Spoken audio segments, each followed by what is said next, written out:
नमस्कार। आज हम बात करने वाले हैं उन सरकारी योजनाओं के बारे में जो 2014 और 2015 में शुरू हुईं। ये सिर्फ कुछ नीतियां नहीं थीं, बल्कि एक तरह से भारत के लिए एक नई दिशा की शुरुआत थीं। तो चलिए आज इन्हीं योजनाओं को समझते हैं और देखते हैं कि इन्होंने आने वाले कल की नींव आखिर कैसे रखी। तो साल था 2014 और ये एक बहुत बड़े बदलाव का साल था।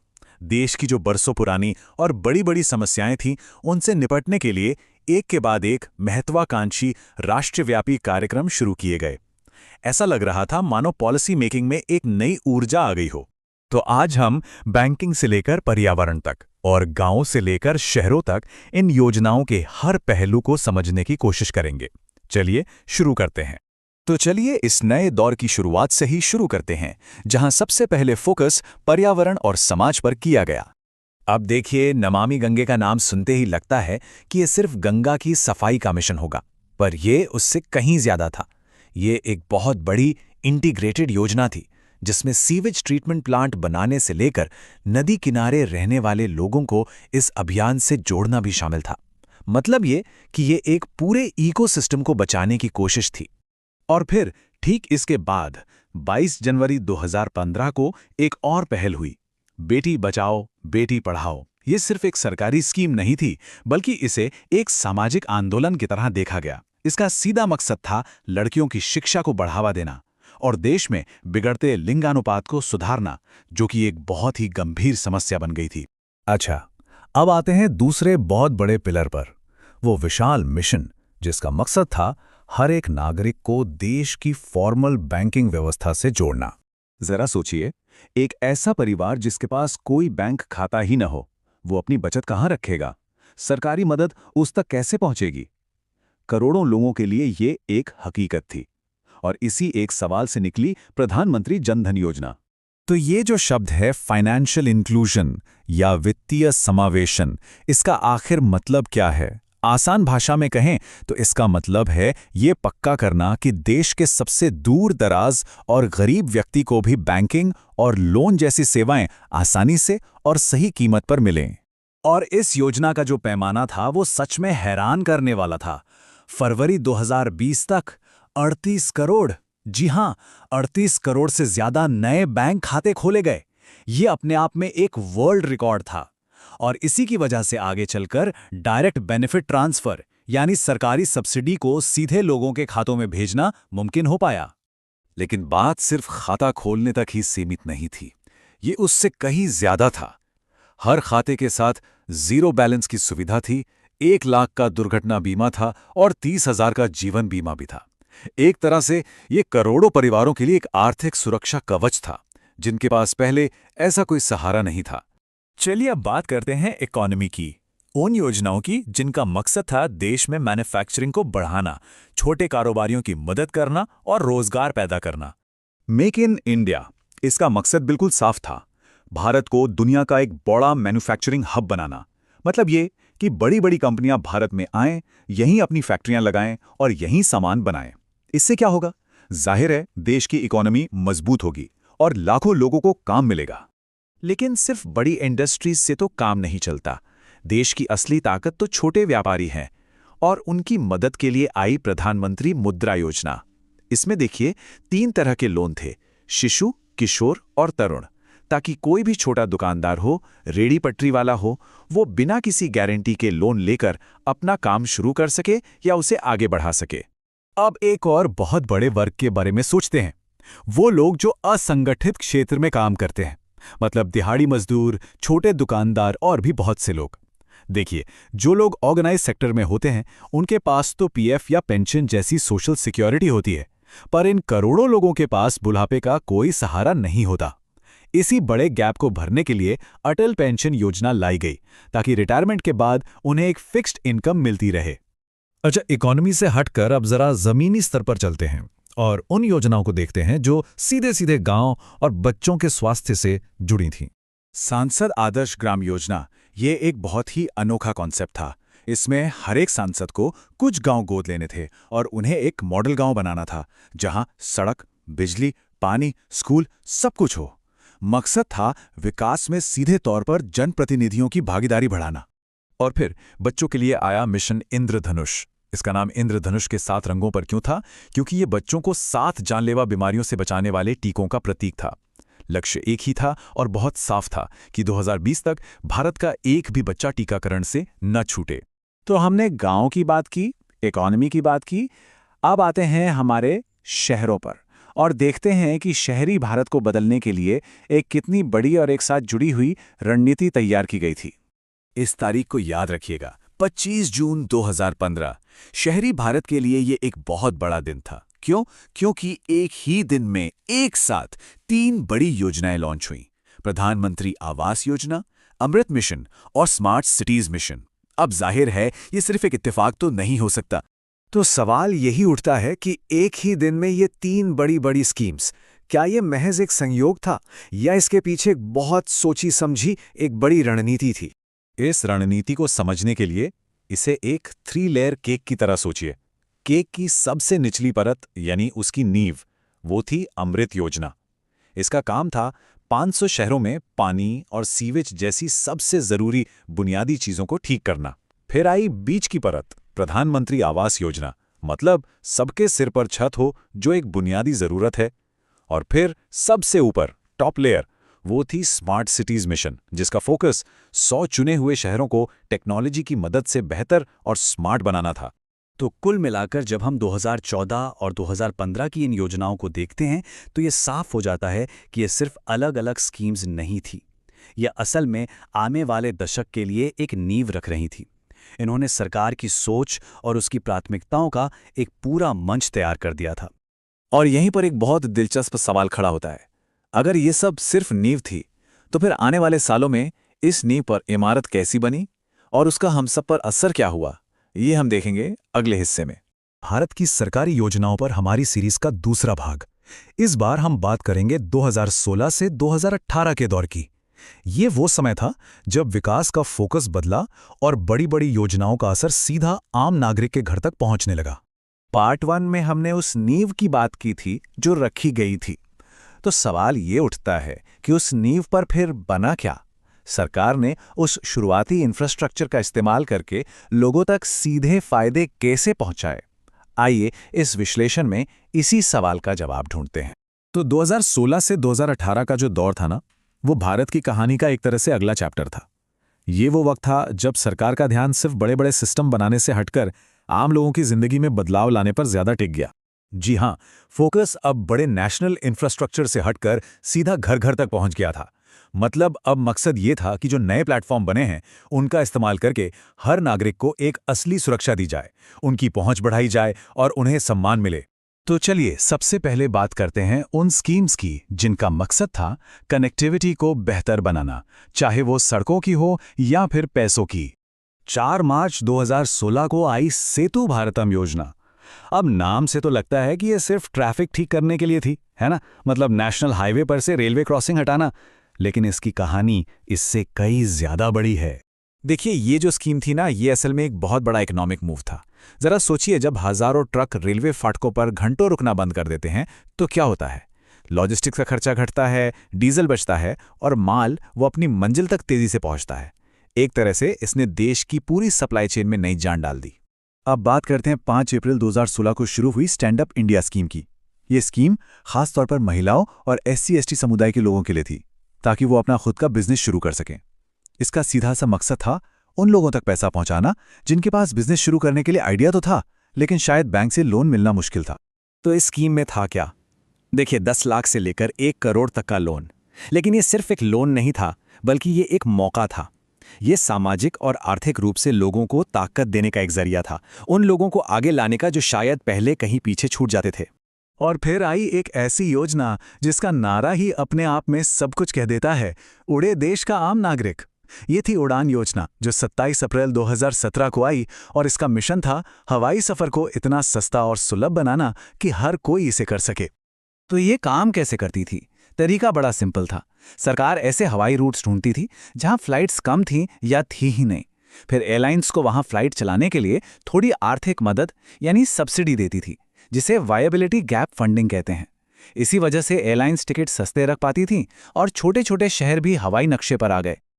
चलिए अब सड़कों और आसमान से उतरकर सीधा घरों के अंदर चलते हैं और उन 3 बड़ी योजनाओं पर फोकस करते हैं जिन्होंने लाखों घरों की रोजमर्रा की जिंदगी को सच में बदल दिया।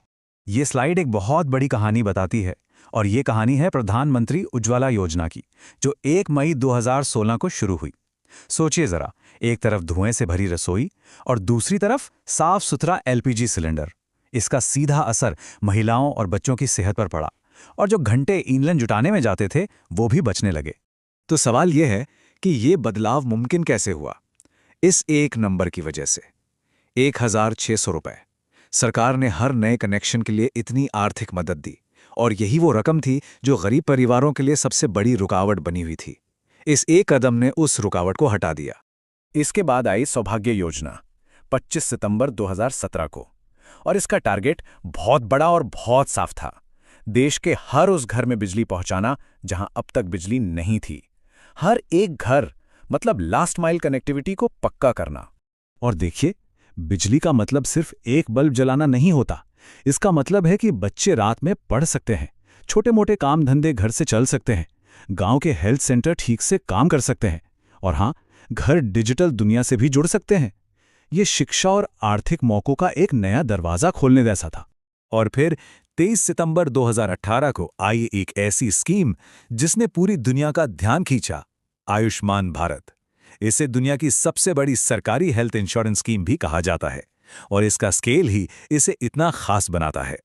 इस स्कीम के तहत हर परिवार को मिला 5 लाख रुपए का हेल्थ कवर, वो भी हर साल के लिए। ये एक तरह का सुरक्षा कवच था जो किसी बड़ी बीमारी के आने पर परिवार को कर्ज में डूबने से बचाता था। ये सिर्फ इलाज नहीं था, बल्कि आर्थिक तबाही से एक बड़ी सुरक्षा थी। तो हमने कनेक्टिविटी और घर की ज़रूरतों की बात की। अब देखते हैं कि अलग-अलग पीढ़ी के लोगों के लिए क्या सोचा गया, मतलब बुजुर्गों से लेकर नौजवानों तक। अब जरा सीनियर सिटीजन्स के बारे में बात करते हैं। उस दौर में क्या हो रहा था कि बैंकों में ब्याज दरें घट रही थीं और इससे उन लोगों की आमदनी पर असर पड़ रहा था जो अपनी बचत के ब्याज पर ही निर्भर थे। इसी समस्या को देखते हुए ये 2 पेंशन स्कीमें लाई गईं। ये चार्ट पूरी कहानी को बहुत अच्छे से समझाता है। एक तरफ देखिए मार्केट की घटती बढ़ती ब्याज दरें और दूसरी तरफ इन स्कीम्स का फिक्स्ड गारंटीड 8% का रिटर्न। मतलब बाजार चाहे जैसा भी हो, सीनियर सिटीजन की इनकम एक तरह से सुरक्षित थी। उन्हें बाजार के उतार चढ़ाव से बचाया गया। अच्छा, अब एक बड़ी ही दिलचस्प स्कीम की बात करते हैं। क्या कोई सोच सकता है कि डाक टिकट इकट्ठा करने के लिए भी स्कॉलरशिप मिल सकती है? जी हाँ, बिल्कुल मिल सकती है। और इसी का नाम था स्पर्श योजना, जो 3 नवंबर 2017 को शुरू हुई। अब सुनने में ये भले ही छोटा लगे, लेकिन इसके पीछे की सोच बहुत गहरी थी। देखिए, हर डाक टिकट अपने आप में इतिहास, भूगोल और कल्चर का एक छोटा सा टुकड़ा होता था। तो ये स्कीम बच्चों को सिर्फ एक हॉबी नहीं सिखा रही थी, बल्कि उन्हें किताबों से बाहर निकलकर रिसर्च करने और चीज़ों को जानने के लिए मोटिवेट कर रही थी। और इसके लिए उन्हें 6,000 रुपए की सालाना स्कॉलरशिप भी मिलती थी। तो कुल मिलाकर 2016 से 2018 का ये जो पूरा दौर था, ये सरकार और आम नागरिक के रिश्ते में एक नए दौर की शुरुआत जैसा था। ये वो समय था जब देश की बड़ी महत्वाकांक्षाओं को हर व्यक्ति के सशक्तिकरण में बदला गया। तो हमने देखा कि कनेक्टिविटी बेहतर हुई, घर घर तक जरूरी चीजें पहुंची।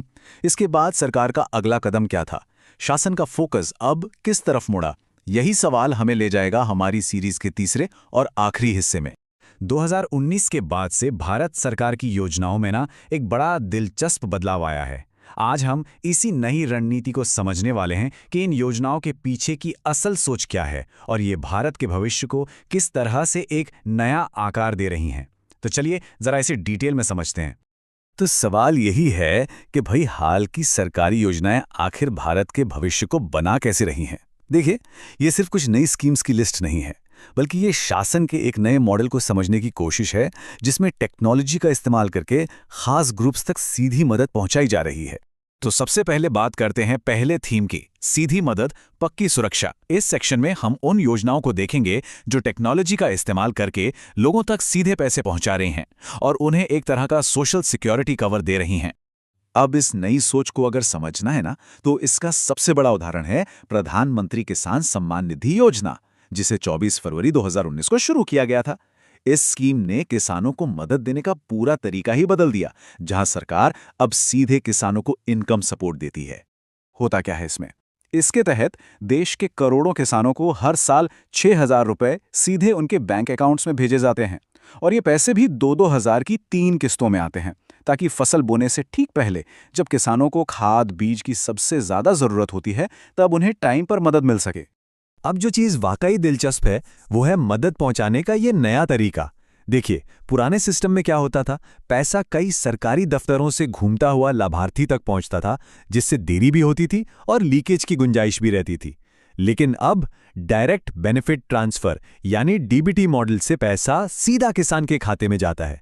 मतलब सारे बिचौलिए खत्म और मदद एकदम तुरंत और ट्रांसपेरेंट तरीके से पहुंचती है। किसानों की सीधी मदद के बाद अब बात करते हैं सोशल सिक्योरिटी की। सरकार ने उन लोगों के लिए एक पेंशन का सुरक्षा जाल बनाया है जो किसी फॉर्मल जॉब में नहीं है, ताकि बुढ़ापे में उन्हें एक फिक्स्ड इनकम मिलती रहे। यहां आप देखिए, 2 स्कीम्स एक साथ हैं और दोनों का मकसद एक जैसा है।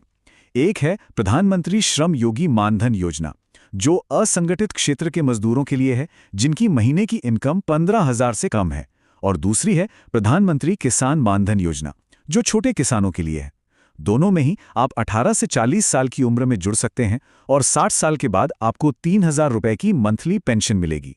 तो कुल मिलाकर ये स्कीम्स दिखाती हैं कि अब फोकस बिचौलियों को हटाकर मदद को सीधे सही इंसान तक पहुंचाने पर है। चलिए, तो सिक्योरिटी की बात हो गई, अब जरा अफसरों की तरफ देखते हैं। इस दूसरे सेक्शन में हम उन योजनाओं पर ध्यान देंगे जो देश के युवाओं और हमारे पारंपरिक कारीगरों के लिए नए रास्ते बना रही हैं। इसी कड़ी में 14 जून 2022 को एक ऐसी योजना आई जिसने काफी चर्चा बटोरी, अग्निपथ। ये हमारी आर्म्ड फोर्सेज में युवाओं की भर्ती का एक बिल्कुल नया मॉडल है, जिसने सेना में सेवा के पारंपरिक तरीके को ही बदल दिया। तो एक अग्निवीर का ये 4 साल का सफर होता कैसा है? सबसे पहले 17.5 से 23 साल के युवाओं की भर्ती होती है। फिर वो 4 साल तक सेना में सेवा देते हैं। जब सर्विस पूरी होती है तो उन्हें करीब 11,71,000 रुपए का एक सेवा निधि पैकेज मिलता है। और सबसे अहम बात यह है कि परफॉर्मेंस के आधार पर 25% अग्निवीरों को सेना में परमानेंट कमीशन भी दिया जाता है। अब युवाओं के साथ साथ भारत के पारंपरिक हुनर को संभालने वालों के लिए भी एक खास योजना आई। 17 सितंबर 2023 को लॉन्च हुई प्रधानमंत्री विश्वकर्मा योजना। इसका मकसद हमारे पारंपरिक कारीगरों और शिल्पकारों को सपोर्ट करना और उनके काम को आगे बढ़ाना है। और ये स्कीम कितनी बड़ी है इसका अंदाजा आप इससे लगा सकते हैं। इसमें बढ़ई, लोहार, कुम्हार, सुनार, मूर्तिकार ऐसे 18 अलग अलग पारंपरिक कामों को शामिल किया गया है, ताकि हमारे देश की जो कला और शिल्प की विरासत है उससे एक नया आर्थिक आधार मिल सके। और इस योजना को लेकर सरकार कितनी सीरियस है, इसका अंदाजा आप इसके बजट से लगा सकते हैं। 13,000 करोड़ रुपए। ये बजट 30 लाख कारीगर परिवारों को बिना गारंटी के लोन देने और उन्हें बाजार से जोड़ने में मदद करने के लिए है। तो चाहे सेना में सेवा का नया मॉडल हो या पारंपरिक हुनर को आधुनिक बाजार से जोड़ना, एक पैटर्न साफ है कि अब खास ग्रुप्स के लिए खास रास्ते बनाए जा रहे हैं। चलिए अब हमारे आखिरी और सबसे महत्वपूर्ण सेक्शन पर चलते हैं, जिसका फोकस है समावेशी विकास और भविष्य का भारत। इसमें हम उन योजनाओं को देखेंगे जो इस नई रणनीति की सबसे बड़ी महत्वाकांक्षा को दिखाती हैं। मतलब विकास की दौड़ में जो सबसे पीछे छूट गए हैं उन तक पहुंचना और एक सस्टेनेबल भविष्य की नींव रखना। इसी दिशा में एक बहुत बड़ा कदम है प्रधानमंत्री जन मन योजना, जिसे 15 नवंबर 2023 को लॉन्च किया गया। ये एक टारगेटेड मिशन है जिसका मकसद है सबसे कमजोर जनजाति समूहों की सामाजिक और आर्थिक स्थिति को सुधारना, जो दशकों से विकास की मुख्यधारा से कटे हुए हैं। तो ये पीवीटीजीज यानी विशेष रूप से कमजोर जनजातीय समूह आखिर हैं कौन? असल में ये वो समुदाय हैं जो आज भी विकास से बहुत दूर हैं। इनकी आबादी या तो घट रही है या स्थिर है, पढ़ाई लिखाई का स्तर बहुत कम है और इनकी अर्थव्यवस्था बस गुजारे लायक है। ये योजना इन्हीं तक पहुंचने का एक मिशन है। और इस मिशन का स्केल वाकई बहुत बड़ा है। आप सोचिए, कुल 24,104 करोड़ रुपए के बजट के साथ 9 अलग अलग मंत्रालय मिलकर 3 साल की एक तय डेडलाइन में इस पर काम कर रहे हैं, ताकि इन समुदायों को सड़क, बिजली, घर और रोजी रोटी जैसी बुनियादी सुविधाएं और मौके मिल सकें। और अब बात करते हैं भविष्य की ऊर्जा की। 13 फरवरी 2024 को शुरू हुई प्रधानमंत्री सूर्य घर मुफ्त बिजली योजना, जो न सिर्फ एनर्जी सिक्योरिटी बल्कि क्लीन एनर्जी को बढ़ावा देने की दिशा में एक बहुत बड़ी पहल है। इस योजना का टारगेट बहुत बड़ा है। इसके तहत देश भर में 1 करोड़ घरों की छतों पर सोलर पैनल लगाने का लक्ष्य रखा गया है। जरा सोचिए, 1 करोड़ घर अपनी बिजली खुद बनाएंगे। और इससे आम परिवारों को सीधा फायदा क्या होगा? योजना का मकसद है हर परिवार को हर महीने 300 यूनिट्स तक मुफ्त बिजली देना। इससे न सिर्फ लोगों का बिजली का बिल जीरो हो सकता है, बल्कि देश में क्लीन एनर्जी को भी एक जबरदस्त बूस्ट मिलेगा। तो सबसे ज़रूरी बात यह है कि इन सभी योजनाओं को जब हम एक साथ देखते हैं तो एक पैटर्न साफ नज़र आता है। सरकार की रणनीति अब बड़े और व्यापक सुरक्षा देने की जगह खास ग्रुप्स के लिए सटीक और टारगेटेड सॉल्यूशंस देने की तरफ बढ़ रही है, जिसमें टेक्नोलॉजी एक बहुत अहम रोल निभा रही है। तो आखिर में सवाल ये उठता है, क्या ये टारगेटेड योजनाएं जो डेटा और टेक्नोलॉजी पर आधारित हैं, भारत के विकास की कहानी का अगला अध्याय लिख रही हैं? खैर, इसका जवाब तो वक्त ही बताएगा। लेकिन एक बात तो साफ है, ये गवर्नेंस में एक नई सोच और एक नई शुरुआत का इशारा जरूर है।